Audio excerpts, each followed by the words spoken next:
Si tu es entrepreneur, tu as sûrement déjà entendu parler de développement personnel, de loi de l'attraction, en mode visualise, répète des affirmations, attire à toi l'abondance et l'univers te donnera tout ce que tu veux. Mais toi et moi, on sait bien qu'il ne s'agit pas du même univers. Alors attention, je ne crache pas sur le développement personnel parce que le Coran, à lui tout seul, est un livre de développement personnel et sans doute même le premier qui a existé. Parce que finalement, le développement personnel, c'est tout simplement le fait d'aller chercher à donner le meilleur de soi, d'évoluer constamment et pas d'aller attirer l'abondance avec je ne sais quel gourou. Toi et moi, on sait pertinemment que c'est Allah qui détient le pouvoir, que c'est Allah qui accorde la subsistance, que c'est lui qui donne, qui ouvre les portes et qui accorde sa baraka.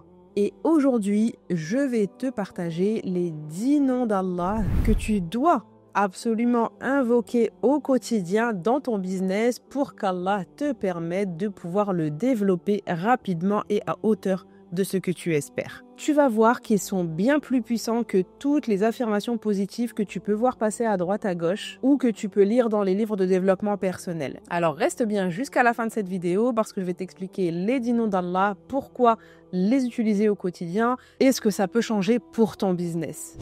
Assalamu alaikum, moi c'est Fatima, je suis consultante en marketing digital et dans cette chaîne, je te partage mes meilleures astuces, stratégies pour développer ton business, attirer plus de clients et vivre confortablement de ton activité. Et aujourd'hui, on parle développement personnel, on parle surtout tawakkul, nom d'Allah. Parce que le développement personnel, c'est une excellente chose. Comme je disais juste avant, ça existe depuis la nuit des temps et surtout, le Coran, il est chargé de développement personnel, il est chargé de visualisation positive. Notamment, on a beaucoup de visualisations par rapport au paradis que Allah nous promet. Donc, Allah utilise la visualisation et ce n'est certainement pas une mauvaise chose. Bien au contraire, parce qu'au plus notre cerveau va visualiser ce qu'on a envie d'obtenir et au plus on va consciemment et inconsciemment aller mettre en place les choses, les causes pour pouvoir atteindre cet objectif bi'idnillah. Donc le développement personnel, c'est une excellente chose. Mais malheureusement, comme dans tout, il y a des déviances. Et en tant qu'entrepreneur, tu as forcément été amené à lire des posts, à écouter des vidéos ou même à lire des livres sur le développement personnel et tu t'es peut-être plongé dans des mantras, dans des méthodes avec de la visualisation positive, des affirmations positives, un petit peu perché quand même. Et il y manque une chose que tu peux ajouter toi-même, c'est justement cette dimension spirituelle parce qu'on sait pertinemment que c'est pas les feuilles et les arbres qui vont t'accorder ta subsistance, mais que c'est bien Allah, le créateur de toute chose, qui va te le permettre. Quand je me suis moi-même plongée dans le développement personnel, j'ai justement découvert que le premier livre de développement personnel que j'ai toujours connu, c'était le Coran. Le Coran te pousse à donner le meilleur de toi, à être en constante quête de savoir, d'amélioration, d'épanouissement, à chercher à atteindre tes objectifs, que ce soit de devenir meilleur, d'atteindre le paradis, etc.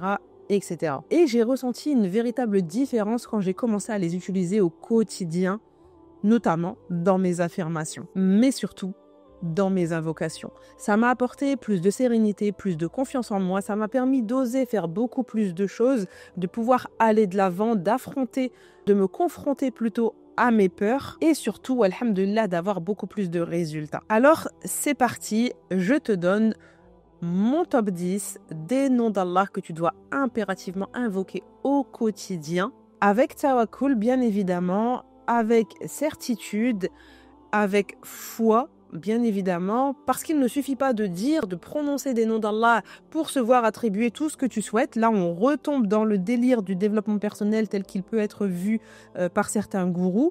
Mais non, c'est vraiment de ressentir, de vraiment remettre au centre le tawhid en prenant conscience véritablement de la signification des noms d'Allah et de tout le pouvoir, de l'étendue de ses capacités. Parce qu'en fait, on ne s'en rend pas compte au quotidien. Notre cerveau n'arrive pas à imaginer, par exemple, kun fayakun. Il suffit qu'il dise soit et c'est. Notre cerveau a du mal à s'imaginer qu'il suffit qu'Allah décide que tu aies 10 000 euros sur ton compte en banque qui n'était pas là la semaine dernière pour qu'ils y soient concrètement. On a du mal à s'imaginer ça. On se dit que c'est impossible. Et pourtant, Allah est capable de le faire. Peu importe l'origine d'où va provenir cet argent, mais Allah est capable de mettre du jour au lendemain 10 000 euros, 100 000 euros sur ton compte en banque. Allah est capable de t'accorder 5, 10, 15, 20 nouvelles clientes du jour au lendemain sans même que tu comprennes d'où est-ce qu'elles viennent, si tu sais t'en remettre à lui et si tu acceptes réellement qu'Allah est le plus grand et qu'Allah est capable de toutes choses. Petite parenthèse fermée, on va maintenant découvrir ces 10 noms d'Allah. Vraiment, je te conseille de les noter, de prendre le temps d'invoquer et d'évoquer Allah matin, midi et soir, autant de fois que tu le peux dans la journée, avec ferveur, avec ces noms, et tu verras qu'Inch'Allah, il va te faciliter non seulement la mise en place des actions pour pouvoir atteindre tes objectifs, mais il va également te faciliter tes épreuves, tes doutes, tes peurs et te permettre de pouvoir avancer beaucoup plus sereinement vers tes objectifs. Le premier nom, c'est Ar-Razzaq. Bien évidemment, je ne pouvais que commencer par celui-là. Ar-Razzaq veut dire le grand pourvoyeur. Rappelle-toi que c'est pas l'algorithme d'Instagram ou de YouTube ou de TikTok qui t'apporte des clients, qui t'apporte de nouveaux prospects, c'est Allah et Allah seul. C'est lui qui te donne la subsistance, c'est lui qui pourvoit et ce nom te permet aussi de travailler ton rapport à l'argent, ton rapport à ton business et de prendre conscience que oui, certes, toi, tu fais les causes, mais que lui t'apporte la subsistance. Et en évoquant Allah à travers Ar-Razzaq, tu apprends à lâcher prise sur ta peur du manque, sur ta peur d'échouer, sur ta peur de ne pas trouver de clients et beaucoup d'autres peurs liées justement à ton risque. Le deuxième nom, c'est Al-Fattah, celui qui ouvre les portes. Et ce nom-là, il va te permettre de te faciliter. Quand tu sens que tout est bloqué, quand tu es pleine de doutes, quand tu ne sais pas quelle décision prendre, c'est Allah Al-Fattah qui va t'ouvrir les opportunités, te permettre des collaborations et même t'apporter de nouveaux clients. Le troisième nom, c'est Al-Alim, l'omniscient, celui qui sait tout, celui qui voit tout. Et à travers ce nom, tu vas te rappeler au quotidien de renouveler tes intentions pour avoir toujours l'intention d'aller chercher à satisfaire ton créateur. Aujourd'hui, on a de plus en plus d'entrepreneurs musulmans, malheureusement, qui oublient leur éthique, qui oublient les règles du business, qui ont mis l'argent en premier avant la satisfaction du client, avant l'honnêteté et la transparence. Et le fait d'évoquer Allah à travers ce nom Al-Alim, ça nous permet de nous rappeler au quotidien qu'il est là et qu'il voit tout, qu'il sait tout, qu'il entend tout. Allah connaît tes intentions et voit tes efforts. À travers ce nom, ça va te permettre de travailler ta sincérité, de travailler ton intention et ça va te permettre de travailler la sincérité dans tes actes. Le quatrième nom, c'est Al-Hakim, le sage. Parfois, tu fais des efforts considérables pour un lancement, pour un nouveau produit, pour aller chercher des clients, pour montrer à tes clientes que ce que tu proposes est exactement ce dont elles ont besoin et pourtant, eh bien, derrière, tu n'as pas les résultats escomptés, tu n'as pas eu de clientes ou pas le nombre de clientes que tu espérais, le chiffre d'affaires que tu espérais. Et du coup, tu te poses la question de pourquoi est-ce qu'avec tous les efforts que j'ai faits et l'intention que j'y ai mis pour satisfaire mon créateur, je n'ai pas obtenu les résultats que je voulais. Et là, le nom Al-Hakim, le sage, va te permettre de remettre Allah au centre. Parce qu'Allah détient la sagesse. Et s'il a décidé que ce lancement ne serait pas celui où tu cartonnerais, s'il a décidé que ce mois-ci, tu n'aurais pas de cliente, c'est qu'il y a une raison derrière. Il se peut que vous souhaitiez une chose et qu'elle soit un mal pour vous, et il se peut que vous détestiez une chose et qu'elle soit un bien pour vous. Allah sait et vous ne savez pas. Et on n'a pas la connaissance de l'invisible, on n'a pas la connaissance de notre futur, mais Allah, lui, en a la connaissance. Et s'il a décidé que ce n'était pas le moment, à travers Al-Hakim, tu vas apaiser ton cœur, et chercher à comprendre la sagesse qu'il y a derrière ou accepter qu'Allah sait pourquoi ce n'est pas à ce moment-là que tu auras la subsistance que tu espérais. Mais pour autant, de continuer à persévérer comme Allah te le demande et de garder confiance au fait que c'est peut-être pas à ce moment-là, c'est peut-être pas aujourd'hui, mais ce sera peut-être le mois prochain ou dans 2 mois qu'Inch'Allah, Allah va t'ouvrir des portes qui aujourd'hui te sont fermées. Ce nom t'aide à accepter les plans d'Allah et à mettre un peu de côté les tiens. Le 5e nom, c'est El-Qawi, le Tout-Puissant. Quand tu es fatigué, désespéré, que tu es sur le point d'abandonner parce que justement ça ne marche pas comme tu le voudrais, que tu es en plein doute parce que tu te demandes si tu vas dans la bonne direction ou pas, eh bien, le nom El-Qawi, le Tout-Puissant, va te permettre d'aller puiser ta force, d'aller puiser de l'énergie auprès de lui pour t'aider à continuer à poursuivre tes efforts, pour t'aider à reprendre force et courage pour continuer ton combat, ne pas oublier pourquoi tu fais les choses et de continuer à avancer, à persévérer, Inch'Allah. Le 6e nom, c'est As-Sabr, le patient. Parce qu'en général, quand on se lance dans l'entrepreneuriat, qu'on voit les success stories à droite à gauche, on s'imagine tout de suite qu'on va se lancer et puis que d'emblée, on va gagner 1000, 2000, 3000 euros, 5000 euros tous les mois, que ça va être facile. Et finalement, une fois qu'on est lancé, on se rend compte que c'est pas si facile que ça et qu'en plus de ça, l'entrepreneuriat, c'est littéralement les montagnes russes. Et le nom As-Sabr, ça nous rappelle que l'entrepreneuriat demande de la constance et de la patience. Invoquer Allah à travers As-Sabr, ça va te permettre la patience, une vertu noble, même quand les résultats tardent à arriver. Le 7e nom, c'est El-Mujib, celui qui répond aux invocations. On l'oublie tout le temps, celui-là. Et pourtant, celui qui répond aux invocations. Subhanallah. Mais pourquoi on ne l'utilise pas tous les jours? Chaque invocation que tu fais, que ce soit pour ton business, pour tes enfants, pour ton couple, pour ta vie privée, peu importe, chaque invocation que tu fais, quand tu invoques El-Mujib, tu te rappelles que tu dois rester aussi constante dans tes invocations, que tu dois rester constante dans ton tawakkul, lui faire confiance, continuer de l'implorer, continuer de lui demander en ayant la ferme conviction qu'il va t'accorder bi'idnillah. On passe maintenant au 8e nom qui est El-Karim, le généreux, le noble. Et parfois, au contraire, tu as peur de ne pas donner suffisamment. Quand tu regardes la concurrence, tu es toujours perdu entre ce qu'il faut faire et ce qu'il ne faut pas faire.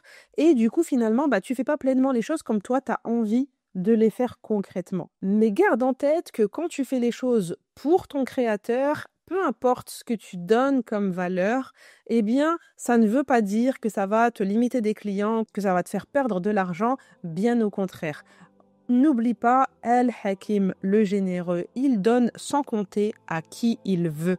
Alors toi aussi, donne sans compter et n'oublie pas que plus tu donneras et plus Allah te récompensera. Je pense notamment aux sœurs qui proposent des accompagnements gratuits pour les personnes qui sont dans le besoin ou à tarif réduit. Allahumma barik, c'est une excellente initiative. On se doit de mettre en place l'entraide dans notre communauté et Allah nous récompensera ici-bas ou dans l'au-delà ou les deux par rapport à ce qu'on mettra en place. Donc n'oublie pas El-Hakim, le généreux, et il te donnera sans compter. Le 9e nom, c'est El-Wakil, le protecteur, le garant. On a souvent peur de ne pas réussir, de ne pas prendre la bonne décision, de se planter, de faire un lancement et finalement de ne pas avoir de clients.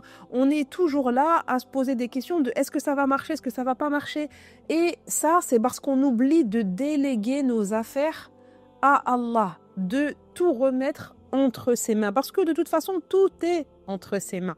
Alors rappelle-toi ce qu'Allah te demande de faire les causes. Fais les causes. Mets en place les moyens, cherche à acquérir les ressources, mais confie-lui la gestion finale parce que tout est entre ses mains et c'est lui qui détient le résultat. Donc n'oublie pas qu'Allah est ton meilleur garant. Et le 10e et dernier nom, c'est An-Nur, la lumière. Parce que quand tu manques de clarté, quand tu es en plein doute par rapport à ton business ou par rapport à ta vie, quand tu hésites entre deux stratégies, le seul qui peut t'apporter de la clarté, de la lumière et qui peut t'aider à prendre la meilleure décision, c'est An-Nur, la lumière. Donc pense bien dans ces moments-là à faire ta prière de consultation et à t'en remettre à An-Nur pour qu'il puisse te permettre de prendre la meilleure décision. Parce que c'est lui qui éclairera ton chemin. Tu vois, il y a une énorme différence entre répéter des mantras, des affirmations positives de type « j'attire l'abondance » ou « je vais avoir 50 clients le mois prochain » et le fait d'invoquer Allah pour qu'il t'accorde justement ces fameux 50 clients supplémentaires, ce chiffre d'affaires que tu souhaites, pour qu'il t'aide à prendre les meilleures décisions possibles, pour qu'il t'accompagne avec force, conviction, constance, persévérance à aller chercher ta subsistance. Parce que les affirmations positives ou les mantras qu'on va te sortir chez les gourous, ça ne va t'apporter aucun résultat. Par contre, si tu travailles ton tawakkul et ton tawhid et que tu t'en remets pleinement à ton créateur, que tu lui fais confiance, que tu en fais un réel compagnon au quotidien dans tes actes, dans tes actions, dans tes intentions, eh bien, tu te connectes à celui qui détient tout. Alors, à partir d'aujourd'hui, je t'invite à noter ces noms d'Allah, à les mettre sur ton agenda, sur ton bureau, partout où tu peux les voir au quotidien pour en faire des alliés pour ton business et pour ta vie en règle générale. Invoque-les, médite dessus et observe bi'idnillah les résultats que ça va t'apporter. Tu verras comment ça va changer ton état d'esprit, ta façon de travailler et les résultats que ça peut t'apporter bi'idnillah. Dis-moi justement en commentaire quel est parmi ces 10 noms d'Allah celui qui te parle le plus, celui dont tu as le plus besoin en ce moment.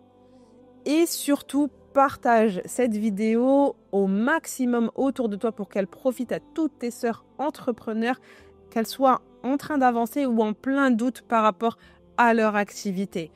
Je t'invite également à t'abonner si tu découvres ma chaîne. Ça m'encourage à continuer à fournir des vidéos gratuites pour t'aider à développer ton activité. Et pour ma part, je te dis assalamu alaikum, à une prochaine vidéo, fi amanillah.